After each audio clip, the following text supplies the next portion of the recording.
History ఫ్యామిలీకి welcome అండి. ఒక క్వశ్చన్: తెలంగాణ అండ్ ఆంధ్ర ఒకటే స్టేట్ ఎలా అయ్యాయి? జెంటిల్మెన్స్ అగ్రిమెంట్ ఎందుకు చేశారు? అసలు ఈ స్టోరీలో మీకు తెలుసా అండి?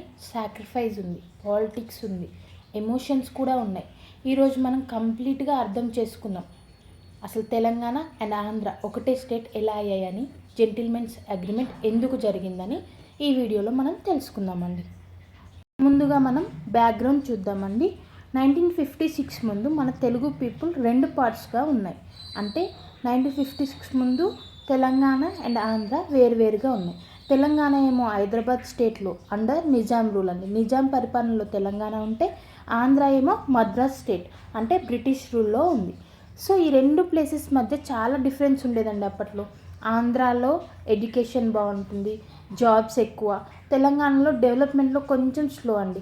అందుకే ఆంధ్ర వాళ్ళకి ఒక డిమాండ్ వచ్చింది, మన లాంగ్వేజ్ బేస్డ్గా సపరేట్గా ఒక స్టేట్ కావాలి అని ఆంధ్ర వాళ్ళు ప్రొటెస్ట్ స్టార్ట్ చేశారండి. ఎందుకు ఆంధ్ర స్టేట్ సపరేట్గా కావాలి, లాంగ్వేజ్ బేస్డ్, ఎందుకు మద్రాస్ తెలుగు కాదు కదండి, అందుకే ఆంధ్ర అనేది సపరేట్ స్టేట్ కావాలని వాళ్ళు ప్రొటెస్ట్ అనేది స్టార్ట్ చేశారండి.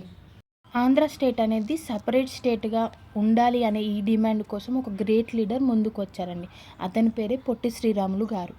అక్టోబర్ 1952 మద్రాస్లో ఫాస్టింగ్ స్టార్ట్ చేశారండి. ఫాస్ట్ అంటూ డెత్ స్టార్ట్ చేశారు, అంటే ఆమరణ నిరాహార దీక్ష స్టార్ట్ చేశారు.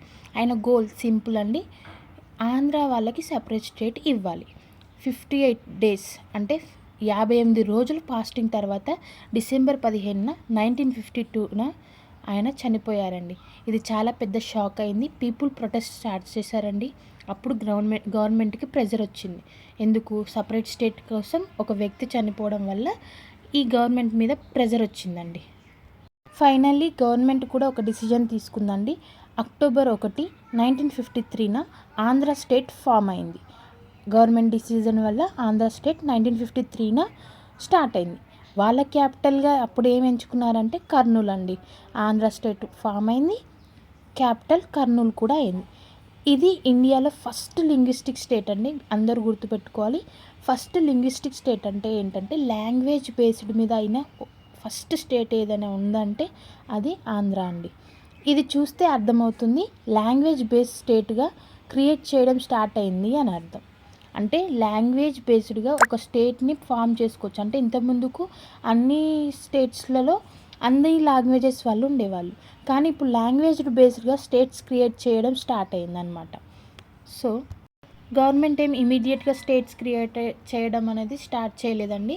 వాటికి కొన్ని కమిషన్స్ వేసింది. 1948లో దార్ కమిషన్ అనేది ఇచ్చింది. దాని ప్రకారం రికమెండేషన్స్ దార్ కమిషన్ ఏమిచ్చింది?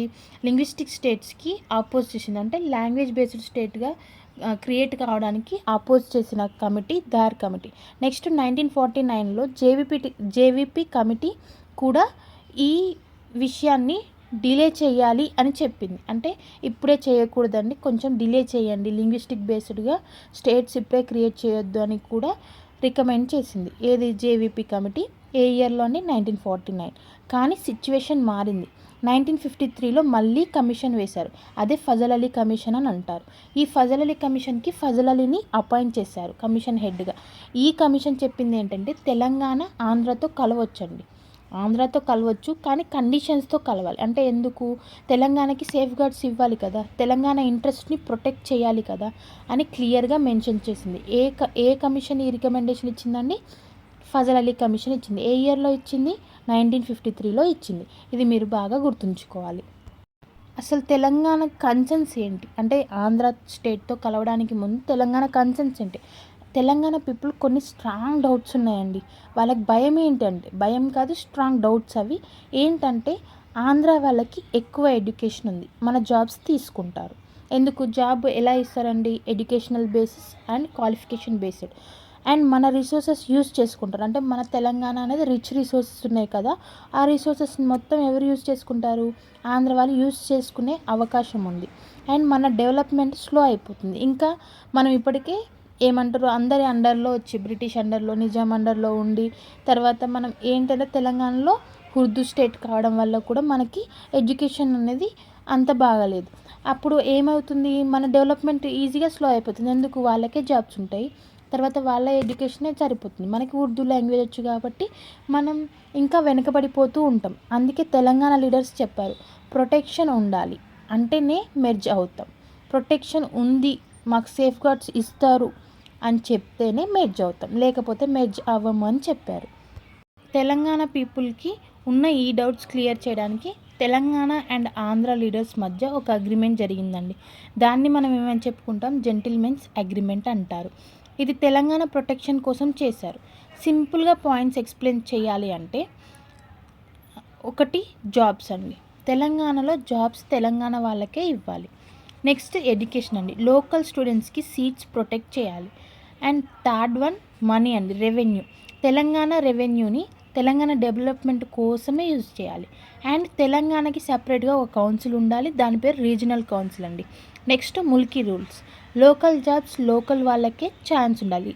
మీకు తెలుసు కదండి, ముల్కీ అంటే లోకల్ వాళ్ళకే ఛాయిస్ ఉండేలాగా చూసుకోవాలి. ఇది చూస్తే తెలంగాణకి సేఫ్టీ ఉంది అని ఫీల్ అయింది. అంటే తెలంగాణ ఇదంతా చూసి ఏమని ఫీల్ అయింది, తెలంగాణకి సేఫ్టీ ఉంది. ఎందుకు, ఇవన్నీ సేఫ్ గార్డ్స్ కదండి, ఒక అగ్రిమెంట్ కదా. అగ్రిమెంట్ని ఎవరు ఏం చేయలేరు కాబట్టి అగ్రిమెంట్ మంచిగా ఉంది కదా, సరే ఇక కలుద్దామని అనుకుంటారు ఆంధ్రాతో. ఆంధ్ర అండ్ తెలంగాణ మెర్జ్ అవ్వడానికి. సో మనకి లింగ్విస్టిక్ బేస్డ్ మీద తెలంగాణ అండ్ ఆంధ్ర మెర్జ్ అవ్వడానికి ఈ జెంటిల్మెన్ అగ్రిమెంట్ అనేది జరిగిందండి. అది February 20, 1956 న్యూఢిల్లీలో తెలంగాణ అండ్ ఆంధ్ర లీడర్స్ కలిసి ఒక అగ్రిమెంట్ని సైన్ చేశారు. తెలంగాణ మెర్జ్ అవ్వడానికి ముందు వాళ్ళకి ప్రొటెక్షన్ ఇవ్వాలని డిసైడ్ చేశారు. ఆంధ్ర లీడర్స్ వచ్చేసి నీలం సంజీవ్ రెడ్డి, బెజవాడ గోపాల్ రెడ్డి, అల్లూరి సత్యనారాయణరాజు, గౌతు లచ్చన్న గారు, వీళ్ళందరూ కూడా ఆంధ్ర లీడర్స్ అండి. తెలంగాణ లీడర్స్ వచ్చేసి బూరుగుల రామకృష్ణారావు గారు, కేవి రంగారెడ్డి గారు, మర్రి చెన్నారెడ్డి గారు, జేవి నరసింహరావు గారు ఈ మీటింగ్లో ఉన్నారండి. జెంటిల్మెన్ అగ్రిమెంట్ మీటింగ్లో ఈ నలుగురు ఉన్నారు. కాంగ్రెస్ లీడర్ అంటే ఐఎన్సీ లీడర్ ఎవరైతే ఉన్నారో జవహర్లాల్ నెహ్రూ కూడా ఈ మీటింగ్లో ఉన్నారండి న్యూఢిల్లీలో. అప్పుడు వీళ్ళు సైన్ చేశారు. ఈ అగ్రిమెంట్లో రెండు సైడ్స్ లీడర్స్ పార్టిసిపేట్ చేశారు కాబట్టి రెండు సైడ్స్ లీడర్స్ అందరూ కలిసి తెలంగాణ ఫ్యూచర్ గురించి డిసిజన్ తీసుకొని వాళ్ళు ఫైనల్గా అందరూ సైన్ చేశారు. అదే మనం gentlemen agreement. Finally Andhra Pradesh formation అనేది జరిగిందండి. November 1, 1956 తెలంగాణ ప్లస్ ఆంధ్ర రెండు మెర్జ్ అయిపోయినాయండి. క్యాపిటల్ సిటీగా దేన్ని ఎంచుకున్నారంటే హైదరాబాద్ని ఎంచుకున్నారు. నేమ్ ఏంటంటే Andhra Pradesh. Based on which act అండి, స్టేట్ రీఆర్గనైజేషన్ యాక్ట్ కింద ఈ స్టేట్ అనేది ఫామ్ అయింది. Andhra state and Telangana state were merged into Andhra Pradesh. Capital ఏంటండి, హైదరాబాద్. నేమింగ్ ఏంటి, ఆంధ్ర అంటే ఏంటి, తెలుగు పీపుల్ అని అర్థం. ప్రదేశ్ అంటే ఏంటి, ల్యాండ్ అని అర్థం. అంటే తెలుగు పీపుల్ ఉండే land, the land of Telugu people అని చెప్పి ఆంధ్రప్రదేశ్ అని మనం నేమింగ్ చేసిందండి. ఇది November 1, 1956 ఆంధ్రప్రదేశ్ ఫార్మేషన్ అనేది జరిగింది. నెక్స్ట్ మనం ఇంపార్టెంట్గా ఎగ్జామ్ ఓరియంటెడ్గా గుర్తుంచుకోవాల్సింది టైం లైన్ అండి. ఫస్ట్ 1948 అండి Dar commission timing, and 1949 JVP committee, and 1952 Potti Sriramulu death, 1953 Andhra state formation, 1955 Fazal Ali report, February 20, 1956 gentlemen's agreement, November 1, 1956 Andhra Pradesh formation. అంటే 1948లో దార్ కమిషన్ అపోజ్ చేస్తుందండి దేన్ని, లింగ్విస్టిక్ బేస్డ్గా ఉన్న స్టేట్స్ని క్రియేట్ చేయడానికి ఇది అపోజ్ చేస్తుంది.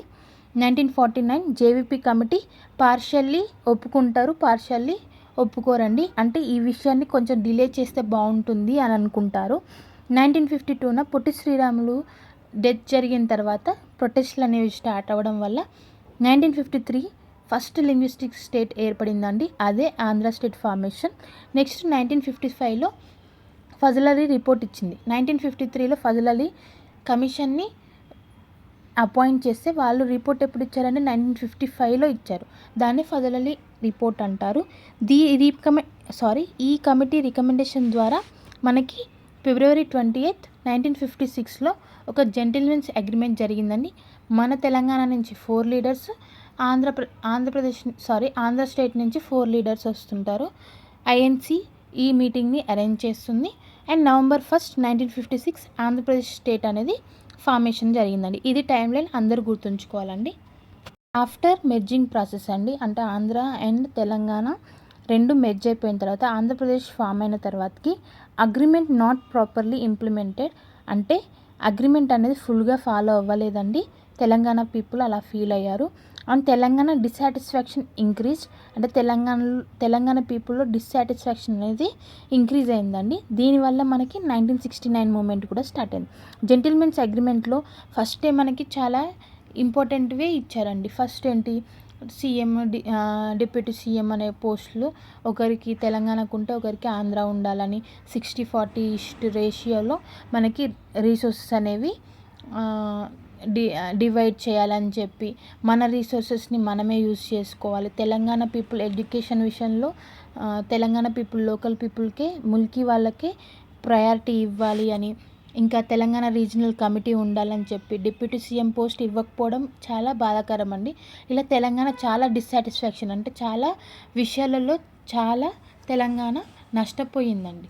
చాలా వరకు నష్టపోయింది. జెంటిల్మెన్ అగ్రిమెంట్ అనేది జరగలేదు, మంచిగా ఇంప్రూవ్మెంట్ అవ్వలేదు. ఇలా ఇంప్లిమెంట్ అవ్వకపోవడం వల్ల మనకి అగ్రెషన్ అనేది స్టార్ట్ అయ్యిందండి. అగ్రెషన్ ఎలా స్టార్ట్ అయింది, ఈ 1969 మూమెంట్కి ముందు మనకి చాలా డిస్సాటిస్ఫాక్షన్స్ అయినాయి. Educations, jobs, water and revenue అన్నిట్లో కూడా మనకి చాలా వరకు ఏమంటారు అన్యాయం జరిగింది. కాబట్టి మనకి డిస్సాటిస్ఫాక్షన్ జరిగింది. ఇలా జరగడం వల్ల 1969 మూమెంట్ అనేది ఊపందుకుందండి. అలా 1969 అనేది స్టార్ట్ అయింది. Telangana people key provisions of agreement ఏముండేనంటండి, జాబ్స్ రిజర్వ్డ్ తెలంగాణ లోకల్స్కి ఉండాలి, educational opportunities protected for locals, separated development funds అనేవి తెలంగాణకి రీజియన్కి ఇవ్వాలి, రీజనల్ కౌన్సిల్ ఉండాలి తెలంగాణ అడ్మినిస్ట్రేషన్ కోసం, ముల్కీ రూల్స్ కంటిన్యూ అవ్వాలి ఎందుకు, లోకల్ ఎంప్లాయ్మెంట్ క్రియేట్ అవ్వడం కోసం. ఇలా మన కీ ప్రొవిజన్స్ ఏవైతే ఉన్నాయో అగ్రిమెంట్కి, ఆ అగ్రిమెంట్లో ఉన్న అన్నిటినీ కూడా ఈ జెంటిల్మెన్ అగ్రిమెంట్ మొత్తం వైలేట్ అవుతుందండి. Violation of gentlemen agreement leads to Telangana movement అండి. ఇలా మన తెలంగాణ మూమెంట్ అనేవి స్టార్ట్ అయిందండి. ఇదే అండి ఆంధ్రప్రదేశ్ స్టేట్ ఫార్మేషన్ స్టోరీ. ఇది ఆంధ్రప్రదేశ్ ఎలా ఫామ్ అయింది అని మనం ఒక కన్సైజ్ మేనర్లో చెప్పుకున్నామండి. రేపటి వీడియోలో, అంటే మనం నెక్స్ట్ డిస్కస్ చేయబోయే టాపిక్స్ ఇప్పుడే చెప్తున్నామేనండి. మనం జెంటిల్మెన్స్ అగ్రిమెంట్లో ఉన్న అన్ని సేఫ్ గార్డ్స్ గురించి క్లీన్గా ఎక్స్ప్లెనేషన్ చేసుకోవాలండి. తెలంగాణ మూమెంట్ ఎందుకు స్టార్ట్ అయిందని తెలియాలంటే మనకి ఫస్ట్ జెంటిల్మెన్స్ అగ్రిమెంట్లో ఏముందో క్లియర్గా తెలియాలి. అప్పుడు మనకి ఇంకా స్టోరీ అర్థమవుతుంది. అండ్ మనం ఎగ్జామ్ లైన్లో కూడా టైం లైన్స్లో కూడా ఏదైనా మిస్ చేయకుండా మనం అటెంప్ట్ చేసేలాగా ఉంటుంది. నెక్స్ట్ ఈ కమిషన్స్ అండి, ఇప్పుడైతే ఏవైతే కమిషన్ దారు, జేవీపీ అండ్ పట్టాభి సీతారామయ్య వారు ఈ జేవీపీలో ఉన్నప్పుడు ఎందుకు డిలే అయింది, అండ్ కమిషన్లు ఎలాంటి రికమెండేషన్స్ ఇచ్చారు, ఫజల్ అలీ కమిషన్లో ఎంతమంది చైర్మన్తో పాటు ఎంతమంది మెంబర్స్ ఉన్నారు, ఇలాంటి కమిటీస్ ఎవరు వేశారు, ఈ కమిటీస్ ఇచ్చిన రికమెండేషన్స్లో అసలు రిపోర్ట్లో ఎప్పుడు ఇచ్చారు, ఏ టైంలో ఇచ్చారు, ఏ ఇయర్లో ఇచ్చారు, ఈ రిపోర్ట్లో ఎలాంటి రికమెండేషన్స్ని వాళ్ళు సజెస్ట్ చేస్తూ ఉన్నారు, మనం ఏ రికమెండేషన్స్ని తీసుకున్నామని చెప్పి క్లీన్గా ఎక్స్ప్లెయిన్ చేసుకోవాలండి. అండ్ నెక్స్ట్ 1969 మూమెంట్కి ఇవన్నీ ఎలా ఫౌండేషన్ అయినాయి అని కూడా మనం మాట్లాడుకోవాలి. అండ్ లీడర్స్ గురించి కూడా మాట్లాడుకోవాలి. నెక్స్ట్ సీఎంస్ గురించి, ఫస్ట్ సీఎం ఎవరైనారు, వాళ్ళ పోర్ట్ఫోలియో ఏంటి, అన్నీ కూడా క్లియర్గా మాట్లాడుకున్న తర్వాతనే ఆంధ్రప్రదేశ్ స్టేట్ ఫార్మేషన్ అనేది క్లియర్గా ఉంటుంది. అసలు మద్రాస్ స్టేట్ నుంచి ఎందుకు విడిపోయిందని ఒక కొత్త కోణంలో కూడా మనకు ఒక స్టోరీ ఉందండి. ఆ స్టోరీలో టైం లైన్స్ ఏంటి, తెలంగాణ అప్పుడు ఎలా ఉంది, ఇవన్నీ కూడా మాట్లాడుకోవాలి. వీడియో లెంత్ ప్రకారం ఇక్కడితో ఈ వీడియోని ఇక్కడితో ఆపేస్తున్నా అండి. Thank you for watching this video. ఈ వీడియో మీకు నచ్చినట్లయితే please do follow, subscribe to this channel and like, share to your friends. Thank you అండి.